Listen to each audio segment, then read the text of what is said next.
কান্দে ভরিয়া বগা কান্দে রে, একটা কথা আছে না, দেখেন এটা হলো মেসেজ সেন্টার। হ্যাঁ, আপনার বাংলাদেশেও অনেক সাইডে সুইডে যে কোনো পর্যটক এলাকার ভিতরে ঢুকবেন, সাইডে সুইডে এই কার্ডগুলো পড়ে থাকে। এটা হলো মালয়েশিয়াতে দেখেন মেসেজ সেন্টার। হ্যাঁ, এখানে গেলে সব ধরনের সুবিধা পাওয়া যায়, যেরকম বাংলাদেশে সব ধরনের হোটেলের ভিতর ঢুকলে সব ধরনের সুবিধা পাওয়া যায় কিছু কিছু হোটেলে। হ্যাঁ, এটা হলো মেসেজ সেন্টার। এখানে যারা এই কার্ডগুলো দেয় বেশিরভাগই 99% সব ধরনের সুবিধা পাওয়া যায়, সেরকম মেসেজ সেন্টার আর কি।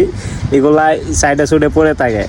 আমি প্রথমে বলছি যে পান্দে ফরিয়া বগা কান্দে রে, যারা এসবের ভিতরে ঢুকে বাঙালিদেরকে টার্গেট করে এগুলা করে। হ্যাঁ, যারা এইসব মেসেজ সেন্টারের ভিতরে ঢুকে তাদেরকে কি করে পান্দে ফালায়, তারপর পয়সা যা আছে সব টাকা পয়সা লেগে দেয় আর কি বেশিরভাগই। হ্যাঁ, আপনারা এইসব থেকে বিরত থাকবেন। দেখেন আমি এখানে আসছি, হাঁটতেছি, আমাকে 2-3 জনে দেওয়ার জন্য করছে, ভাবলাম যে একটা ভিডিও বানাই, সেক্ষেত্রে একটা নেওয়া। হ্যাঁ, আপনারা এইসব থেকে দূরে থাকবেন। এমনকি মালয়েশিয়াতে আসছেন কাজ করতে, কাজ করবেন, পয়সা দেশে পাঠাবেন। হ্যাঁ, মেসেজ সেন্টারের কাছ থেকে অনেকটাই দূরে থাকবেন। যতটা দূরে থাকতে পারেন এতটাই আপনার জন্য অনেকটাই ভালো।